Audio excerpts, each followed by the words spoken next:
ለመሆኑ አንድ ብርጭቆ ብቻ የሆነ ጥቁር ቀይ አስደናቂ ጭማቂ የደም ግፊታችሁን ሊያስተካክል፣ የአካል ብቃት እንቅስቃሴ አቅማችሁን ሊያፋጥን፣ አእምሯችሁን ሊያነቃቃና ቀኑን ሙሉ የሚቆይ ከፍተኛ ጉልበትን ሊሰጣችሁ ይችላል ብትባሉ ታምናላችሁ? እውነት ለመናገር ነገሩ እውነት ለመሆን በጣም የተጋነነ ይመስላል። ለዚህ ነው እኔ ራሴ ነገሩን በተግባር ለመፈተሽም የወሰንኩት። ለሚቀጥሉት 30 ቀናት በየቀኑ አንድ ብርጭቆ ትኩስ የቀይ ስር ጭማቂን ያለማቋረጥ ጠጣው። አንዳንዶቹ ለውጦች ወዲያውኑ በሰውነቴ ላይ መታየት የጀመሩ ሲሆን ሌሎቹን ለውጦች ደግሞ ለማስተዋል ግን ሳምንታት ፈጅቶብኛል። ነገር ግን ያጋጠሙኝ አስገራሚ ነገሮች በሙሉ አዎንታዊ አልነበሩም። ይህንን ቪዲዮ እስከ መጨረሻው ስትከታተሉ የቀይ ስር ጭማቂ በሰውነታችሁ ላይ በትክክል ምን እንደሚያደርግ፣ ማን መውሰድ እንደሌለበትና ያለምንም ጉዳት በጤናማ መንገድ እንዴት መጠቀም እንደምትችሉ በደንብ ታውቃላችሁ። ወደ ዝርዝሩ ከመግባታችን በፊት ግን ለቻናላችን አዲስ ከሆናችሁ ሰብስክራይብ በማድረግ ቤተሰብ እንድትሆኑ እጋብዛችኋለሁኝ። አሁን ወደ ዋናው ጉዳይ እንግባ። ቀይ ስርን ልዩ የሚያደርገው ነገር ምንድን ነው? ቀይ ስር በውስጣቸው እጅግ ከፍተኛ የሆኑ ንጥረ ነገሮችን የያዙ የጤና የኃይል ምንጮች ናቸው። በውስጡ ተፈጥሯዊ ናይትሬትስን ይይዛል። የደም ስሮችን የሚያሰፉ አስደናቂ ንጥረ ነገር ነው። ፎሌት ወይም ደግሞ ቫይታሚን ቢ9ን ለሴሎች እድገትና ለዲኤንኤ መመረጥ ወሳኝ ነው። ቀይ ስር ፖታሲየምንም ይይዛል። ለልብ ምትና ለፈሳሽ ቁጥጥር ይረዳል። ቀይ ስር ቫይታሚን ሲንም ይይዛል። ለቆዳችን ጤንነትና በሽታ ለመከላከል አቅም ይጠቅማል። ማንጋኒዝንም ይይዛል። ለአጥንት ጥንካሬና ለሜታቦሊዝም ሂደት አስፈላጊ ነው። ብረት ወይም ደግሞ አይረንንም ይይዛል። ደም ማነስን ለመከላከልና ኦክስጅንን ለማጓጓዝ ይረዳል። ማግኒዥየምንም ይይዛል። ለነርቭና ለጡንቻዎች ስራ ይረዳል። የአመጋገብ ፋይበርንም ይይዛል። ሳይጠለል አብሮ ከተፈጨ ለሆድ ዕቃ ጤንነት ይረዳል። ቀይ ስር ቤታላይንስም አለው። ቀይ ስር ደማቅ ቀይ ቀለም እንዲኖረው የሚያደርጉ ኃይለኛ አንቲ ኦክሲዳንቶች ሲሆኑ እነዚህ ቤታላይንስ የምንላቸው ይህ ንጥረ ነገር በሰውነታችን ውስጥ ያሉ ብግነት ወይም ደግሞ ኢንፍላሜሽንን የመከላከል ከፍተኛ አቅም አለው። ነገር ግን የቀይ ስር ጭማቂ እውነተኛው የላቀ ኮከብ ተፈጥሯዊው የናይትሬትስ ይዘቱ ነው። ታዲያ ሰውነታችሁ እነዚህን ከምግብ የምታገኟቸውን ናይትሬትሶች ወደ ናይትሪክ ኦክሳይድ ይቀይራቸዋል። ናይትሪክ ኦክሳይድ ማለት ደግሞ የደም ስሮችን የሚያዝናና፣ የደም ዝውውርን የሚያሻሽልናም በሰውነታችሁ ውስጥ በሙሉ በቂ ኦክስጅን እንዲሰራጭ የሚያደርግ አስደናቂ ሞለኪውል ነው። ታዲያ ይህንን ጭማቂ ወይም ደግሞ ጁስ በየቀኑ ከጠጣው በኋላ በሰውነቴ ላይ የተከሰቱትን 12 ለውጦችን ወይም ደግሞ ድንቅ ጥቅሞቹን አንድ በአንድ ልንገራችሁ። አንደኛ፣ የደም ግፊቴ መሻሻል አሳይቷል። የመጀመሪያው እናም ወዲያውኑ ያስተዋልኩት ለውጥ ጤናማ የደም ዝውውር መኖሩን ነው። ቀደም ሲል እንደገለጽኩት ናይትሪክ ኦክሳይድ የደም ስሮች እንዲሰፉ ስለሚያደርግ ደም በቀላሉ እንዲፈስ ይረዳል። በርካታ ሳይንሳዊ ጥናቶችም እንደሚያሳዩት የቀይ ስር ጭማቂን አዘውትረው መውሰድ የደም ግፊትን ለመቀነስ ከፍተኛ እገዛን ያደርጋል። በተለይም ደግሞ የደም ግፊት ህመም ላለባቸው ሰዎች። የደም ዝውውር መሻሻል ማለት ታዲያ ምን ማለት ነው? በልብ ላይ የሚፈጠረው ጫና ይቀንሳል። የኦክስጅን ስርጭት ይሻሻላል። የደም ቅባቶች ወይም ደግሞ የደም ስሮችም ጤናማ ይሆናሉ። ታዲያ ማወቅ ያለባችሁ አስፈላጊ ነገር ምንድን ነው? ይህ ማለት በሐኪም የታዘዘን የደም ግፊት መድኃኒትን ይተካል ማለት ባይሆንም ለአጠቃላይ የልብ ጤንነት ግን እጅግ ግሩም የሆነ ተጨማሪ ተፈጥሯዊ ረዳት ነው። ሁለተኛ፣ የአካል ብቃት እንቅስቃሴ ብቃቴ በጣም ጨመረ። ከአንድ ሳምንት በኋላ የአካል ብቃት እንቅስቃሴዎች ከበፊቱ ይልቅ ቀለል ያሉ ሆነው ተሰሙኝ። ተፈጥሯዊ ናይትሬትሶች ጡንቻዎቻችን ኦክስጅንን በበለጠ ብቃትና በቁጠባ እንዲጠቀሙም ይረዱታል። ይህ ማለት የመቋቋም አቅም ወይም ኢንዱራንስ ይጨምራል፣ ቶሎ መድከም ይቀንሳል፣ ረዘም ላለ ጊዜ ስፖርት መስራት ይቻላል፣ የስፖርት አፈጻጸም በከፍተኛ ሁኔታ ይሻሻላል። ለዚህ ነው በርካታ ፕሮፌሽናል አትሌቶች ከውድድር በፊት የቀይ ስር ጭማቂን የሚጠጡት፣ ምክንያቱም የሰውነትን ጥንካሬ በተፈጥሯዊ መንገድ ስለሚጨምርላቸው ነው። ሶስተኛ፣ ቀኑን ሙሉ ከፍተኛ ጉልበትም ነበረኝ። በካፌን እንደ ቡና እናም ሻይ ያሉ መጠጦች ላይ ከመደገፍ ይልቅ ቀኑን ሙሉ ወጥ የሆነና የማይቀንስ የጉልበት መጠን እንዳለኝም አስተዋልኩት። የተሻሻለው የደም ዝውውር ኦክስጅንናም አልሚ ምግቦች ወደ ጡንቻዎቻችንናም ወደ ተለያዩ የሰውነት ክፍሎቻችን በብቃት እንዲደርሱ ያደርጋል። ብዙ ሰዎች ቀይ ስርን የዕለት ተዕለት ተግባራቸው ካደረጉ በኋላ የመዛል እናም የመሰልቸት ስሜት እንደጠፋላቸውም ይመሰክራሉ። አራተኛ፣ አእምሮዬ የበለጠ ንቁ እንደሆነ ተሰማኝ።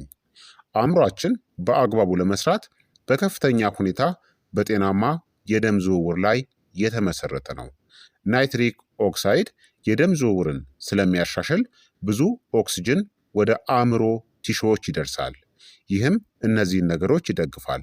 የበለጠ ትኩረት የማድረግ አቅም፣ የአእምሮ መነቃቃት፣ ፈጣን አስተሳሰብ፣ የአእምሮን እርጅና መከላከል።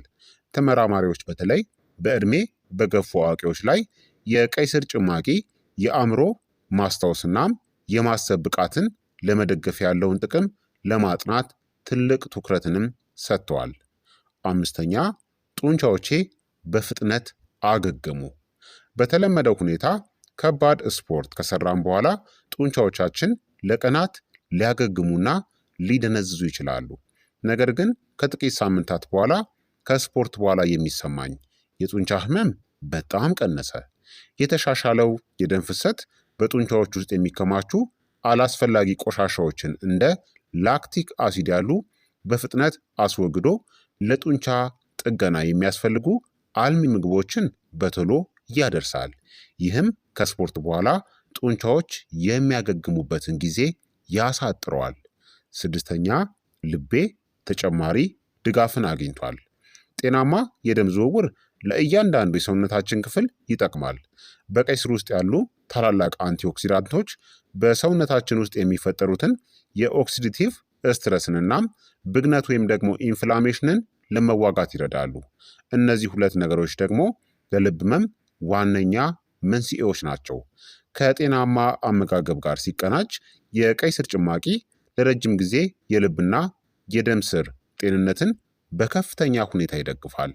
ሰባተኛ፣ የምግብ መፈጨት ስርዓቴም በጣም ተሻሻለ። ትኩስ የሆነ የቀይ ስር ጭማቂ የምግብ መፈጨትን የሚያግዙ ውህዶችን ይዟል። ጭማቂውን ሳናጠለው ፈይተን የምንጠጣው ከሆነ ደግሞ ቀይ ስር ከፍተኛ የፋይበር ክምችት ስላለው በርካታ ጥቅሞችንም ይሰጣል። መደበኛና ጤናማ የሆድ ዕቃ እንቅስቃሴንም ያፋጥናል። የሆድ ድርቀትን ይከላከላል። በአንጀት ውስጥ ያሉ ጠቃሚ ባክቴሪያዎችንም ይመግባል። የምግብ መፈጨት ተግባርንም ያሻሽላል። የአንጀት ጤንነትንም ይደግፋል። ጤናማ አንጀት ደግሞ ለአጠቃላይ የሰውነታችን ጤንነት ዋና መሰረት ነው። ስምንተኛ፣ ቆዳዬ ጤናማ መልክን አገኘ። ጥሩ የደም ዝውውር ወደ ቆዳ ሴሎች ብዙ አልሚ ምግቦችን ያደርሳል። በሌላ በኩል ደግሞ በውስጡ ያሉ አንቲኦክሲዳንቶች ሴሎቻችን ከፍሪ ራዲካል ጉዳት እንዲጠበቁም ያደርጋሉ። ከጥቂት ሳምንታት በኋላ ቆዳችሁ የበለጠ ብሩህ፣ እርጥበቱ የተጠበቀ፣ ጤናማ መልክ ያለው ሊሆን ይችላል። ቀይ ስር ተአምራዊ የቆዳ ማከሚያ ባይሆንም ጥሩ አመጋገብ ግን ሁልጊዜም መጀመሪያ በቆዳችን ላይ ይንጸባረቃል። ዘጠነኛ፣ የበሽታ መከላከል አቅሜም በጣም ተጠናከረ። ቀይ ስር ቫይታሚን ሲ፣ ፎሌት፣ ብረት ወይም ደግሞ አይረንናም በሽታ የመከላከል አቅምን የሚደግፉ አንቲኦክሲዳንቶችንም ይዟል። እነዚህ ንጥረ ነገሮች ሰውነታችን ጤናማ የደም ሴሎችን በተለይም ነጭ የደም ሴሎችን እንዲያመርትና በሽታ አምጪ ተዋሲያንን እንዲከላከል ይረዱታል። የቀይ ስር ጭማቂ ኢንፌክሽንን ሙሉ በሙሉ ይከላከላል ማለት ባይሆንም ጠንካራ የበሽታ መከላከል ስርዓት እንዲኖረን ግን ትልቅ ጡብን ይገነባል። አስረኛ ያልተጠበቀ አስገራሚ ነገርን አስተዋልኩኝ። ቀይ ሽንትን። አንድ ቀን ጠዋት ላይ በጣም ደነገጥኩኝ፣ ምክንያቱም ሽንቴ ሮዝ ወይም ደግሞ ቀይ መልክ ይዞ ነበር። ነገር ግን ወዲያውኑ ነገሩ ትዝ አለኝ። ይህ ምንም አይነት ጉዳት የሌለው ክስተት ቢቱሪያ ይባላል። በቀይ ስር ውስጥ ያሉ ተፈጥሯዊ ቀለሞች በጊዜያዊነት የሽንት ወይም የሰገራ ቀለም ወደ ሮዝ ወይም ደግሞ ቀላ ያለ እንዲቀየር ሊያደርጉ ይችላሉ። ለአብዛኛው ሰው ይህ ፍጹም የተለመደና ምንም አይነት የጤና ጉዳት የሌለው ክስተት ነው። ስለዚህ እንዳትደነግጡ። 11ኛ የደሜ የስኳር መጠን ሳይዛባም ቆይቷል ከአንድ አስፈላጊ ህግ ጋር። ቀይ ስር ተፈጥሯዊ ስኳርን በውስጡ ቢኖረውም ጠቃሚ የሆኑ አልሚ ምግቦችንም ጭምር ይዟል። ነገር ግን ጭማቂውን በጣም አብዝተን ከጠጣን ስኳሩ በፍጥነት ወደ ደም ሊቀላቀል ይችላል። ምክንያቱም በሚጠልበት ጊዜ ፋይበሩ ስለሚወገድ።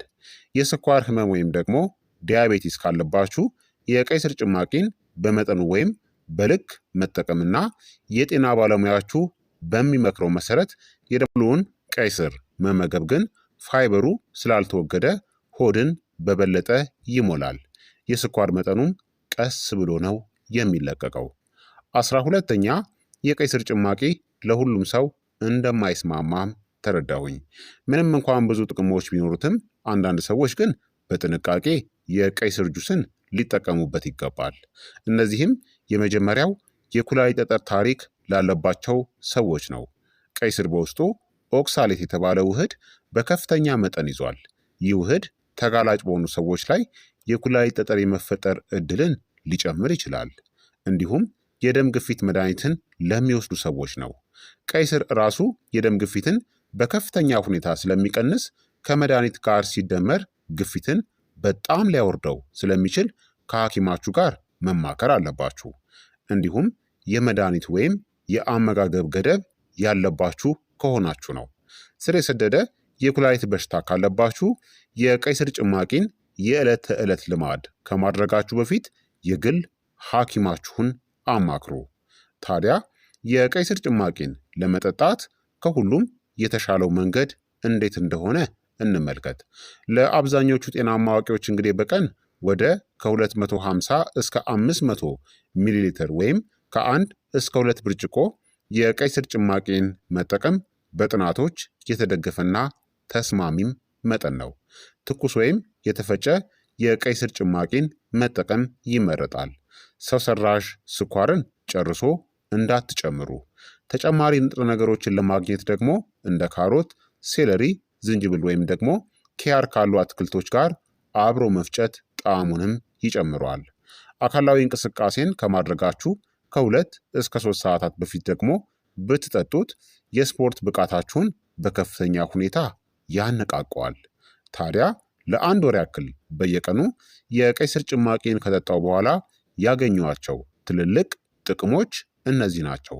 የተሻለ የደም ዝውውር፣ የላቀ የስፖርት መቋቋም አቅም፣ ወጥ የሆነ የሰውነት ጉልበት፣ ጤናማ የደም ግፊት ድጋፍ፣ ፈጣን የሆነ የጡንቻ ማገገም፣ የተሻለ የአእምሮ ስራ፣ የልብ ጤንነት ድጋፍ፣ ከአንቲኦክሲዳንት ጥበቃ ማግኘት፣ የተሻሻለ የምግብ መፈጨት፣ ጤናማና ያማረ ቆዳ እንዲሁም የሰውነቴ በሽታ የመከላከል አቅም ድጋፍም በከፍተኛ ሁኔታ ጨምሯል። ብቸኛው አስገራሚ ነገር ምን ነበር?